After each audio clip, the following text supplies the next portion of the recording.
굉장히 무더우셨죠? 오늘 하루 지내시느라고 지쳤을 터인데 오늘 예배를 통해서 하나님이 다 회복시켜 주시기를 바라고 아멘 하다가 보면 예배 드리면서 하나님 우리를 만져주세요. 지친 몸도 만져주시고 생각도 만져주시고 원래 필리핀에 가 있는 우리 SVT 친구들도 만져주시고 우리 전벌이 대회에 참여한 43,000명의 젊은이들도 만져주시고 여러분 모두를 성령님 이 시간 다 만져주셔서 다시 복음으로 위로받기를 바라고 다시 복음으로 역사하기를 바라고 다시 복음으로 복받기를 바라고 그렇게 되시기를 주의 이름으로 축원합니다. 이제 갈라디아서 이제 마지막 부분 6장에 왔습니다. 오늘 6장의 내용은 크게 두 가지 내용을 성경이 담고 있습니다. 첫째로 갈라디아 지역에 있는 한 교회가 아닙니다. 갈라디아라고는 그 터키, 지금의 투르키의 중부 지역에 되겠죠. 중부 지역을 중심으로 그 당시에 비시디아, 안디오 이제 그런 쪽을 중심으로 쭉 교회들이 세워져 있었고요. 거기는 이제 갈라디아 지방에 있는 교회들에게 6장에서 두 가지 말씀을 주시는데, 첫째는 교인과의 관계 속에서 어떻게 우리가 자세를 가질 것인가. 이제 첫 번째 말씀의 내용이고, 두 번째는 목회자와의 관계를 어떻게 형성시켜 갈 것인가 라고는 이 두 가지 문제를 갈라디아서 6장이 다루고 있습니다. 첫 번째 부분에서 이 교인과의 관계 속에서는 두 가지를 이야기해요. 첫째로 만약에 공동체 안에서 같이 믿음 생활을 하는데 교인 가운데 어느 한 사람이 만약에 범죄를 했다면, 여러분 교인들이 죄를 지을 수 있어요, 없어요? 대답 안 하시는 여러분도 분명히 죄 지을 수 있는 가능성이 있어요, 없어요? 다 연약합니다. 예수를 믿어도 신앙생활에도 전부 다 연약함의 육신을 가지고 살기 때문에 이 땅에 사는 동안 죄로부터 자유로울 수 있는 사람은 한 사람도 없어요. 그러니까 만약에 교인들 가운데 여기 이제 사람 1절에 사람이라고 나오는데 그 사람이 누구냐면 크리스찬입니다. 같이 믿음 생활하는 그 사람 중에 어느 한 사람이 만약에 우리 교인 가운데 한 사람이 죄를 범했단 말이에요. 이제 그것이 드러났습니다. 그랬을 때 나머지 우리 교인들은 그 사람에 대해서 어떤 태도를 가져야 할 것인가, 그 문제입니다. 그래서 그런 것이 발견이 됐을 때 뭐 여러 가지 반응이 나올 수 있겠죠. 어떻게 교인이 저럴 수 있겠느냐고, 어떻게 예수 믿는 사람이 저럴 수 있겠느냐고. 사실 그렇게 손가락질하는 자신도 그 일을 할 수 있는 가능성을 가지고 살거든요. 그러니까 그런 일을 이렇게 딱 발견했을 때 어떻게 할 것인가, 참 여기에 중요한 포인트가 있습니다. 신령한 너희는, 자, 따라서 한번 해보실까요? 신령한 너희는. 모든 교인들에게 이것을 요구한 것이 아니라, 왜? 이것을 아무리 요구해도 이 말씀대로 아멘하고 순종할 수 있는 사람이 있고 그러지 못하는 사람이 있다 이 말이에요. 그래서 여기서 꼭 집어서 신령한 너희는 무슨 얘기예요? 성령 받은 너희는, 성령으로 거듭난 너희는, 영적으로 성숙한 너희는, 그 말이잖아요. 그러니까 그런 너희라면 어떻게 해야 되는가? 바로 잡아주어라. 그냥 눈 감고 그냥 덮고 지나가지 말고 모른 척하지 말고, 그 사람의 죄가 만약에 공개가 되고 죄가 지은 것이 확인이 됐다면, 만약에 은혜 받은 사람이 있다면, 영적으로 성숙한 사람이 있다면 그 사람을 바로 잡아 주어라. 여러분, 바로 잡아 주어라 그 말은 비난하라 그 말이 아닙니다. 훈계하라 그 말이 아닙니다. 영어로 리스토어, 회복시켜 주어라 이 말이에요. 본래 여기 있어야 되는데 잠깐 마귀와 사탄의 시험이 들어서 이쪽으로 미끄러진 거예요. 그러니까 미끄러진 그 사람을 어떻게 해서라도 본래의 자리에 돌아올 수 있도록, 하나님의 은혜의 자리로 돌아올 수 있도록, 구원의 자리에 돌아올 수 있도록, 천국의 백성의 자리에 돌아올 수 있도록, 교회의 그 자리에 다시 돌아올 수 있도록 리스토어, 회복시켜주라 이 말이에요. 근데 그것을 하는데 어떤 자세로 할 것인가? 온화한 마음으로. 이렇게 막 큰 소리 지르면서 당신 이러면 안 되지 그러면서 막 거기에 그 사람을 비난하고, 그리고 막 뒤에서 온갖 말을 다 하면서 상처를 주고, 그렇게 하는 것이 아니라 온화한 마음으로. 바로 이 마음의 자세가요, 검찰의 마음이 아니라 부모의 마음이에요. 교회에서는요, 검찰의 성격을 가지는 교회가 아니라 부모의 성격을 갖는 교회. 여러분, 부모님의 품은 자식들을 다 끌어안아줘요. 아멘이죠? 라인이 여기 와 있는데요, 엄마 옆에 딱 앉아서 얼마나 보게 해줘요. 여러분, 아이들은요 꼭 부모님 이렇게 끌어안아줘요. 지금 태우가 저기 딱 와서 얼마나 지금 인격적으로 잘 자라고 있는지, 태우가 굉장히 어른스러워졌어요. 여러분, 아이들은요, 부모님은 아이들을 부모로 끌어안아 줍니다. 왜? 그것이 당연하다고 생각해요. 왜요? 언젠가 이 아이가 하나님 앞에서 귀하게 자랄 것을 믿으니까, 언젠가 하나님의 쓰임받는 하나님의 자녀가 될 것이니까, 언젠가 성숙한 하나님의 자녀로 자라나게 될 거니까 부모는 그것을 믿어요. 믿어 안 믿어? 태우 클걸. 교회도 그래야 된다 이 말이에요. 그래서 교회도 부모의 마음을 가져야 그 교회가 복받아요. 어떤 사람이든지 이 교회에 딱 왔을 때 나이 모든 것을 다 떠나서 부모님처럼 성광교회에 좀 의지가 되고, 성광교회 오면은 좀 이렇게 끌어안아주고, 성광교회 오면은 따뜻한 손으로 이렇게 잡아주고. 제가 제 손이 굉장히 차가웠어요. 그래서 예배 마치고 약속할 때 가장 많이 들은 말이, 목사님 손이 왜 이렇게 차가워요? 낸들 어떻게 알아? 손이 차가운 거예요. 근데 제 손이 이제 뜨거워졌습니다. 이따가 500원 내고 만져보세요.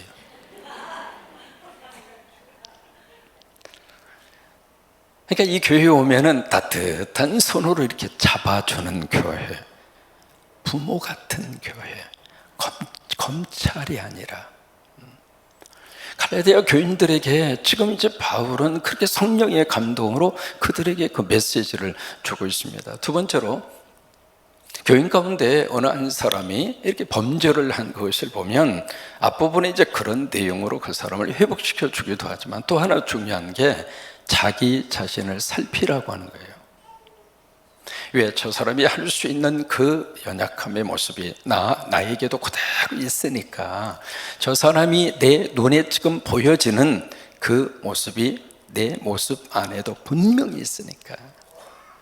사람 참 묘하죠? 자기 모습을 잘 안 봅니다. 제가 모처럼 만에 어느 한 그 장로님을 모처럼 만에 만났습니다. 제가 이민 가자마자 처음 만난 장로님이거든요. 근데 오래간만에 만났어요. 딱 만났는데 첫 번째 말이 뭔 줄 알아요? 목사님, 머리 다 어디 갔어요?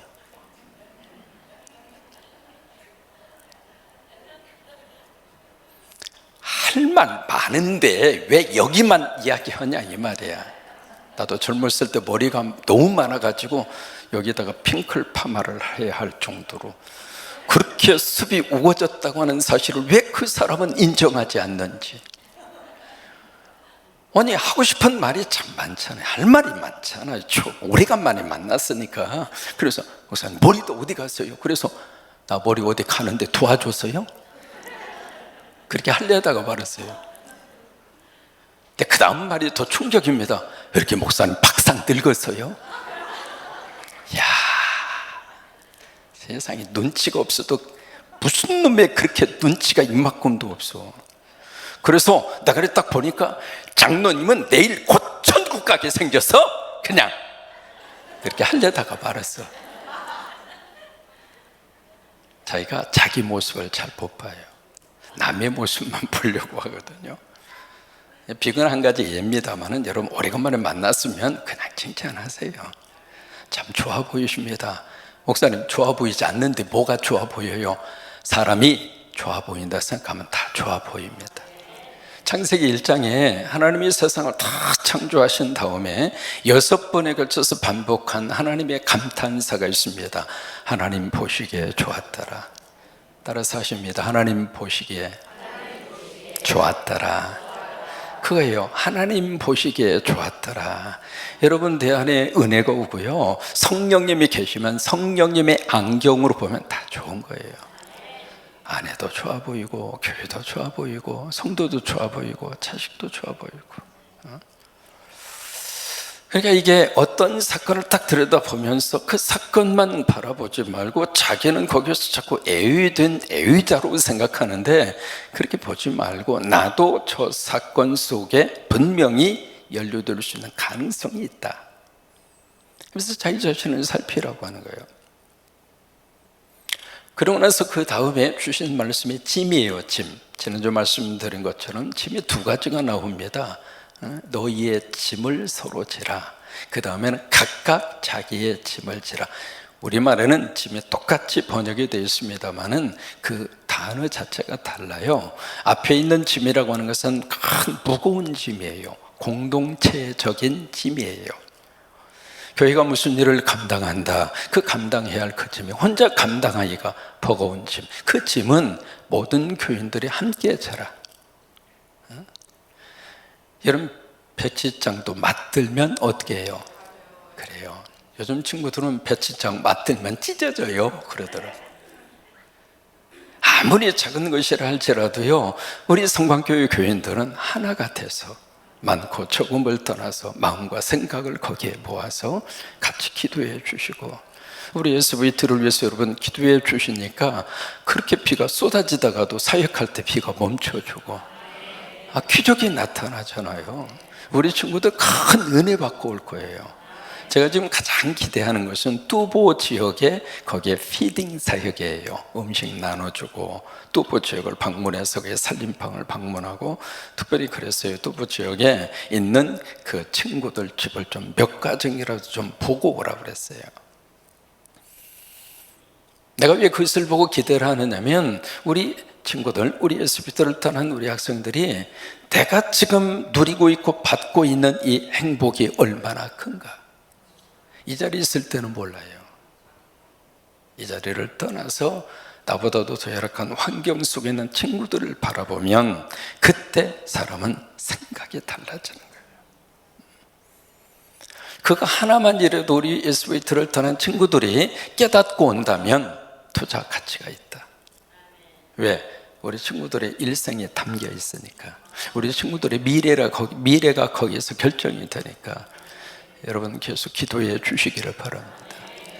이게 어떤 공동체적인 큰 짐이 있을 때는 같이 짊어지자 이 말이에요. 같이. 그 다음에 두 번째로 각각 서로의 짐을 지라. 그때의 짐은 개인적인 짐이에요.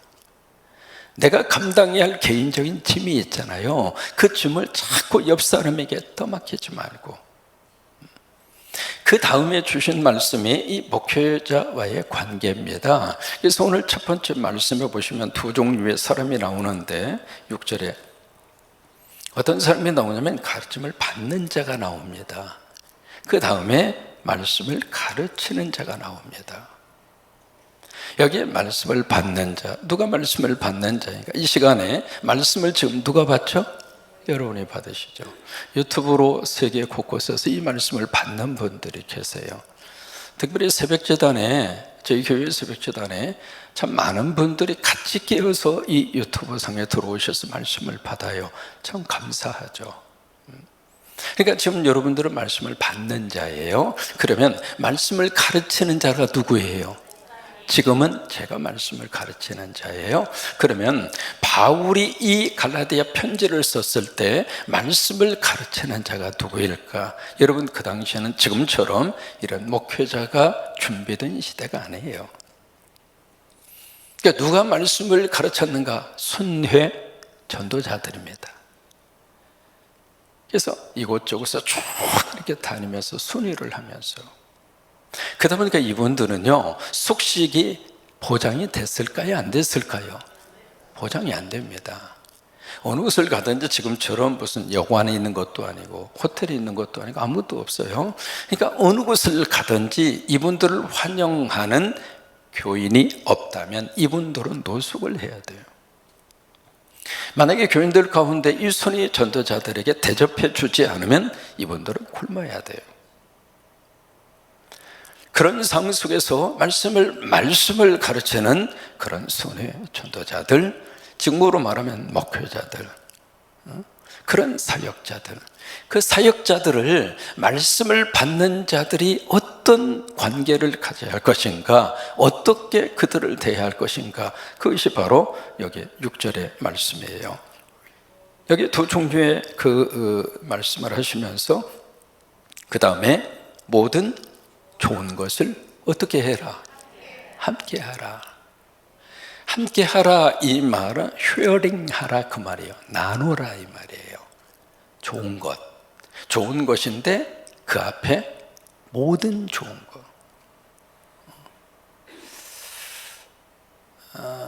여러분 이제 이 말씀을 좀 더 이제 조금 더 구체적으로 좀 생각해야 할 필요가 있습니다. 여기 모든 좋은 것이 뭔가? 첫째는 물질입니다. 물질을 같이 나누어라. 아까 말씀드렸죠? 손의 전도자들, 그들은 물질적으로 말씀을 받아 먹는 성도들이 물질적으로 서포트하지 않으면, 그들을 도와주지 않으면 그들이 살 수가 없습니다. 그래서 여기 모든 좋은 것은 1차적으로 물질입니다. 그 다음에 두 번째로 여기 좋은 것이라고 하는 것이 마태복음 5장에 거기에 복이 있는 자는, 복이라고 하는 단어와 좋은 것이 같은 단어입니다. 아가토스라고 하는 말입니다. 그 말의 뜻은 물질적인 차원을 뛰어넘어서 정신적 관계입니다. 그러니까 모든 좋은 것을 함께하라 그 말은 물질적으로도 서포트를 하지만은 또 하나 중요한 것은 격려하고, 그 다음에 칭찬하고, 그리고 위로하고. 이게 말씀을 가르치는 사람들에게 필요하더라 이 말이에요. 여러분 이해가 되세요? 그러니까 당신은 우리가 어차피 하나님으로부터 부르심 받았으니까 당연히 말씀을 잘 연구해서 우리가 잘 먹을 수 있도록 말씀을 가르쳐야 할 책임이 있고 의무가 있고, 맞아요. 근데 어떤 책임과 의무로서의 그 자리에서 그 일을 하니까 당신은 당신이 하는 일이고 우리는 말씀을 먹도록 하나님 은혜 주셨으니까 말씀을 먹습니다. 그것으로 마치 이분법적으로 생각하고 끝나지 말고 말씀을 가르치는 그분들이 말씀을 잘 가르칠 수 있도록 격려도 하고, 그리고 위로도 하고, 가끔 가다가 엄지척도 하고, 이렇게 하지 말고 이렇게도 좀 하고, 그렇게 하라는 얘기예요. 미국에 이제 파사데나라고 하는 장소가 있습니다. 그 LA 로스앤젤레스의 다운타운에서 20-30분 정도 북쪽으로 가면 파사데나라고 하는 그곳이 있는데, 거기에 가면은 뭐가 있느냐면 웨스트민스터 가든이라고 하는 건물이 하나 있습니다. 그 웨스트민스터 가든이라고 하는 건물이 뭐냐면 양로원입니다. 양로원. 근데 양로원에 누가 들어가서 거주할 수 있는가? 선교사님들. 외국에서 선교하신 분들이 웨스트민스터 가든이라고 하는 이 양로원에 들어갈 수 있는 자격이 주어집니다. 근데 그게 언제 생겼는가? 100년 전에 생겼습니다. 근데 그게 생기게 된 동기가 있어요. 추운 겨울 뉴욕의 어느 한 저녁에 어느 사업가가 이렇게 쭉 가는데 어느 한 분이 공원에 나이 많이 드신 노인 한 분이 추운 겨울에 쓰러져 있는 거예요. 이분이 그냥 지나가다가 그 쓰러져 있는 노인에게 찾아서 말을 건넵니다. 당신이 추운 겨울에 왜 집에 안 가시고 여기에 계십니까? 예, 저는 여기서 이렇게 지내고 있습니다. 가족이 없습니까? 여러 가지 이렇게 묻는 거예요. 그래서 뭘 느꼈느냐면, 저는 중국에서 선교를 한 선교사고 내가 지금 은퇴를 하고 이쪽으로 왔는데 사실은 나를 받아줄 곳도 갈 곳도 없어서 이 공원에서 이렇게 지냅니다. 이 사학가가 묻습니다. 당신 같은 사람이 당신 혼자입니까? 아니면 주변에 또 있습니까? 몇 가정이 더 있습니다. 이분이 중국 사람이었습니다. 그리고 사업을 하던 사업가였습니다. 이분이 그 이야기를 들은 다음에 기도하는 가운데 그 당시 100년 전에 100만 불을 헌금합니다. 어마어마한 액수입니다. 그래서 그 돈으로 그 파사드나라고 하는 지역에 웨스트민스터 가든이라고 하는 양로원을 지은 거예요. 지었는데 정문에 딱 들어가면 부부가 생활할 수 있도록 단독 주택이 지어져 있습니다. 조금 더 가면 싱글로 계시는 선교사님들이 생활하실 수 있도록 2층으로 해서, 그래서 위층에는 침실이 있고 아래층에는 식당과 기타의 시설이 있고요. 그 다음에 그 뒤편에 뭐가 있는가? 병원이 있습니다. 그래서 간호사도 상주를 하고요. 평생을 선교하신 선교사님들이 이곳에 오셔서 천국 갈 때까지. 그런데 웨스트민스터 가든, 이 양로원에 들어갈 수 있는 첫 번째 선교사님이 누구냐면 중국에서 선교하신 분, 중국 사업가가 그런 마음으로 그렇게 자기의 돈을 내서 그 귀한 일을 해준 거예요. 아름답죠? 그렇죠?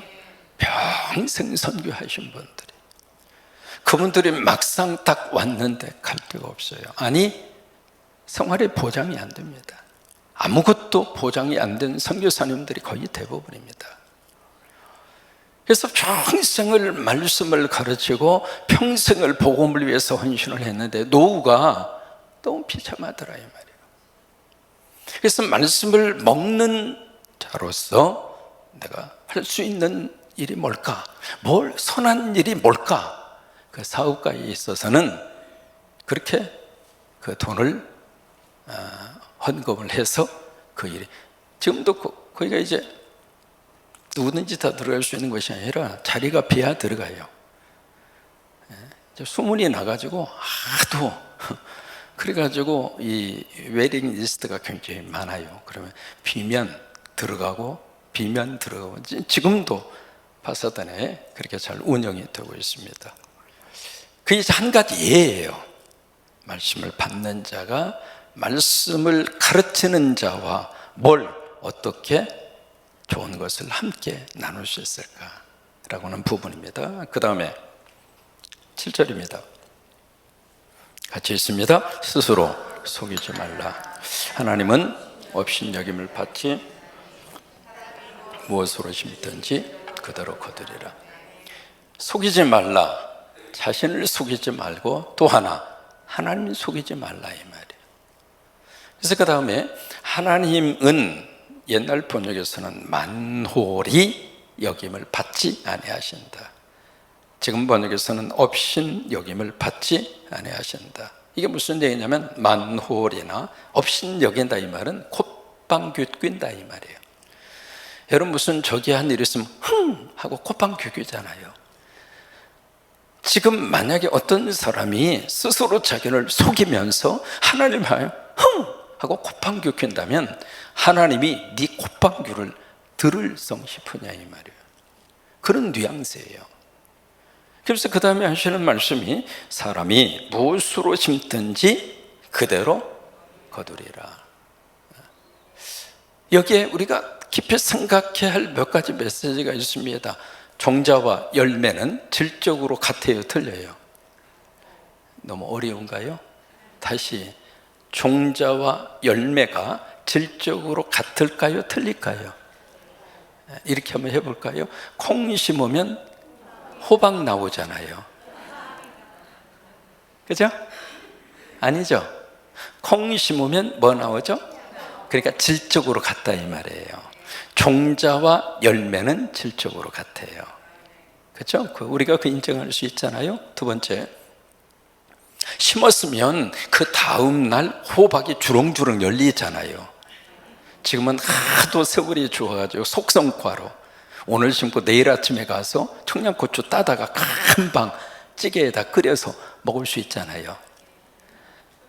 아무리 과학이 발달한다 할지라도 씨를 심은 다음에 열매를 거둘 때까지는 뭐가 필요해요? 시간이 필요해요. 종류에 따라서 어떤 것은 1년 걸릴 수도 있고 2년 걸릴 수도 있고 3년 걸릴 수도 있고요. 인정하십니까? 그죠? 그러면 세 번째로 종자를 딱 심은 다음에 그 열매가 맺힐 때까지 우리에게 필요한 게 뭔가? 인내예요. 기다려야 되겠죠. 그러면 딱 심어놓고 아무것도 안 하고 두 손 놓고 기다려야 돼요? 아니면 나름대로 땀을 흘리고 수고하고 그런 과정이 필요해요. 그죠? 세 가지를 말씀드렸습니다. 첫째, 종자와 열매는 질적으로 뭐예요? 같다 이 말이에요. 그런데 스스로가 자신을 속입니다. 나는 여기다 고구마를 심고 뭘 기대하는가? 감자를 기대해요. 여러분 이게 맞아요? 하나님을 업신여기는 거라 이 말이에요. 나는 여기다가 엉뚱한 것을 심은 다음에 내가 바라고 내가 원하는 결과는 다른 거란 말이에요. 또 하나, 두 번째죠. 내가 심은 다음에 시간이 필요한데 시간이 필요하다고 하는 그 자체를 인정을 안 하려고 그런단 말이죠. 내가 심은 다음에 이게 우리는 빨리빨리 좋아하잖아요. 오늘 심고 내일 왜 안 주냐 이 말이에요. 어느 마을에 하도 성질이 보통 급한 성격이 아닌데 자기 이제 딸을 시집을 보냈는데 자기 사위를 자기보다 성질 더 급한 사람을 사위로 탁 맞이하려고 돈도 있고 이제 좀 권세도 있으니까 여기저기서 많은 사육감들이 후보자로 들어온 거예요. 들어왔는데 저마다 내가 한성칼 합니다. 나는 당신보다 더 성질이 급합니다. 해서가 드디어 한 사유가 뽑혔어요. 그래가지고 결혼시켰잖아요. 근데 결혼시켰는데 첫날 밤에 얼마나 막 두들겨 패는 소리가 들리는 거야. 그래서 이 사람이 성질 급한 사람이 도대체 이게 뭐요? 첫날부터 이렇게 두들겨 패? 얼마나 성질이 급하더라도 이럴 수는 없지 싶어가지고 사위를 불렀다. 야, 이 사람아, 해도 너무하네. 나도 성질 급하지만 아무리 급해도 어때 첫날 밤부터 이렇게 두들겨 패는가? 왜 패는 이유가 뭐야? 그러니까 그 사위가 하는 말, 아기를 안 낳잖아요.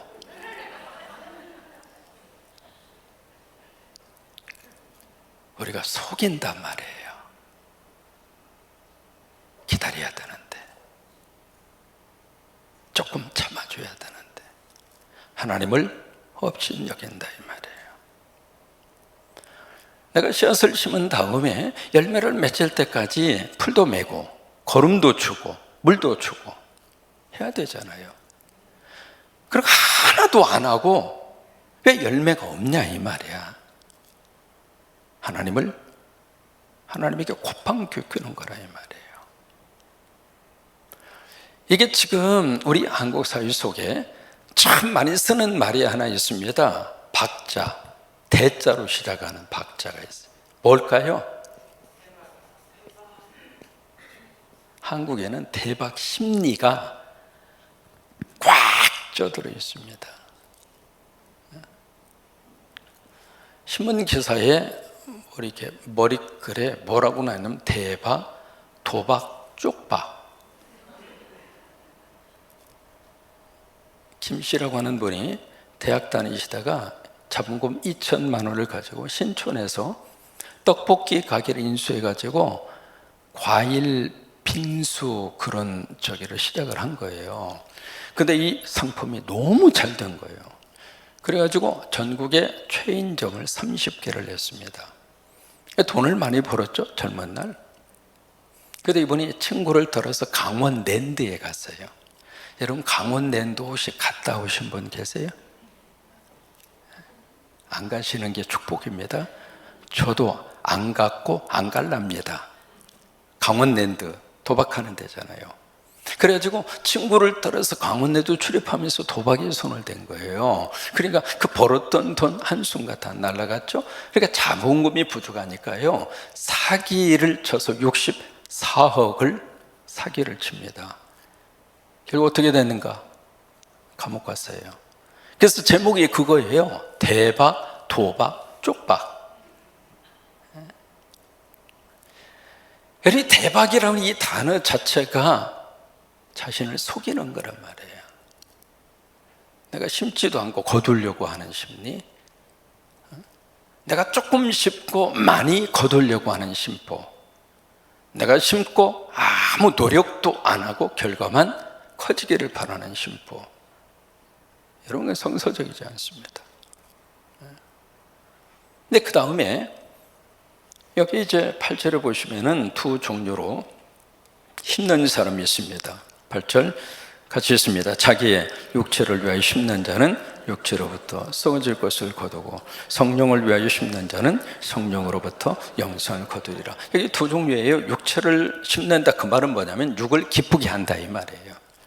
육을 막 행복하게 하고 육을 기쁘게 하는 그런 인생을 사는 사람이 있고, 또 한 부류의 사람은 성령님을 기쁘게 하는 삶을 사는 삶이 있더라 그 말이에요. 그러면 이 두 종류의 사람이, 여러분, 이 갈라디아에 있는 교인들, 예수 믿는 교인들 중에 교회 나오면서도 오로지 육신만 생각하고 살던 교인들이 있더라 그 말이에요. 예배는 드리고 예수님을 믿지만은 오직 육신만을 위해서. 만약에 그 모습 그대로 살아간다면 그의 인생의 마지막은 뭐가 돼요? 망한다, 지옥 간다 그 말이에요. 신앙생활하면서 성령님을 기쁘게 하고 어떻게 하면 성령님이 행복해 하실까? 그 마음을 가지고 신앙생활하는 사람들은 뭘 받아요? 영생의 축복을 받을 것이다. 세상 사람들이 이 말씀을 하고 있는 게 아니에요. 교회 안에 들어와 있는 교인들에게 이 말씀을 하고 있는 거예요. 9절입니다.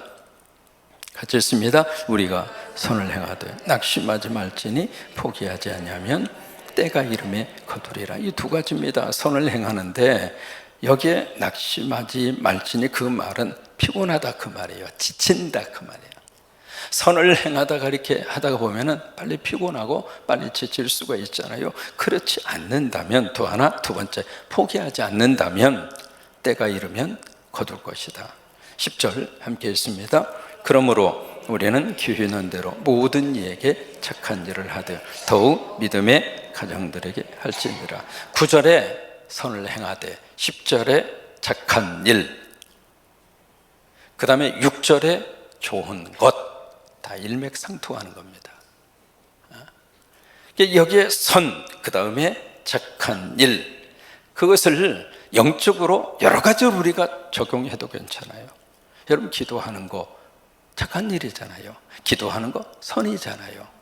기도하다가 낙심할 수 있어요. 기도하다가 포기할 수 있거든요. 근데 기도하다가 낙심하지 말고 포기하지 않으면 때가 되면, 그때라고 하는 것은 하나님께서 정해놓으신 가장 정확한 시간, 우리 인생에 있어서 최고로 좋은 그 시간, proper time이라고 하는 말을 쓰거든요. 내가 생각하는 그 시간이 아니라 하나님이 생각한 가장 정확하고 가장 내 인생에 그 기도응답이 필요한 바로 그 시간, 그때에 하나님이 심은 착하고 그리고 선하게 한 것에 대한 열매를 하나님이 주신다 이 말이에요. 아멘이죠? 그럼 신앙생활 하시는 거 선한 거예요. 교회를 섬기는 것 선한 거예요. 그리고 착한 일이에요. 그거 하시다가 지쳐서 연약해서 그것을 포기하고, 그리고 그것을 낙심한 상태로 내가 포기하지 않으면 때가 되면 여러분들이 주님을 위해서 헌신하고 수고한 거기서 대한 땀과 수고와 그 뿌린 그 씨앗의 열매를 하나님이 주신다 이 말이에요. 그게 아멘. 그래서 우리가 기도하고, 그래서 우리가 하나님 앞에 영적인 삶을 추구하고 사는 거란 말이에요. 그래서 마지막 부분에 더욱 누구에게? 믿음의 가정들에게. 믿음의 가정들에게. 여러분, 그 교회에 이렇게 보면, 성곽교회 같은 경우에는 쭉 이렇게 사업체 보시면은요, 여러분들이 필요한 것이 거의 대부분 다 우리 교회 안에 있는 성도들 사업체, 가게 다 찾을 수 있어요. 물론 그렇지 않을 수도 있습니다만은 내가 내 식구를 챙기지 않으면 누가 우리 식구 챙깁니까? 맞아요, 틀려요? 내 주머니에서 돈 나가는데 그 돈이 우리 식구들에게 필요한 그 사업장, 그 가게, 거기 가서 내 돈이 나가면 내 식구 챙기는 거지. 그죠? 별로 그렇게 대답도 잘 안 하시는데. 그러니까 뭐가 이렇게 필요하다 싶으면 찾으세요. 정 모르겠으면 교회로 전화하세요. 이게 필요한데 우리 교회에 관계된 사업체 어디가 없느냐고. 식당 하면 쭉 이렇게 보셔서 생선을 먹고 싶다 하면은 쭉 이렇게 찾아보세요. 생선 취급하는 데가 어딘가. 고기를 먹고 싶다 하면 고기를 어디서 취급하는가. 냉면을 먹고 싶다 하면 냉면은 어느 집에서 하는가 쭉 보셔가지고 여기에 있는 말씀은 그대로예요. 믿음의 가정들에게 할지니라. 서로 챙기세요. 아셨죠? 교인들끼리 서로 챙기시라고요. 그렇게 하셔서 내가 저 사람 챙겨주면 저 사람이 나를 챙겨주는 거예요. 열쇠가 필요하다면 어디가 열쇠를 할 수 있겠는가 보셔가지고 열쇠집에 가서 열쇠하시고, 페인트가 필요하다면 페인트 누가 취급하나 봐가지고 페인트 가게 가서 그거 해다가 페인트 조기를 하시고, 그렇게 하셔서 여기 있는 말씀대로 아멘 하시고 적용하시고 순종하는 여러분 되시기를 바랍니다. 서로 챙겨주세요. 믿음의 가정들끼리, 교인들끼리 서로 챙겨주고, 교인들끼리 서로 돌봐주고, 교인들끼리 서로 밀어주고 땡겨주고, 그렇게 해서 우리 행복한 성광교회 성도, 믿음의 삶이 되시기를 주의 이름으로 축원합니다.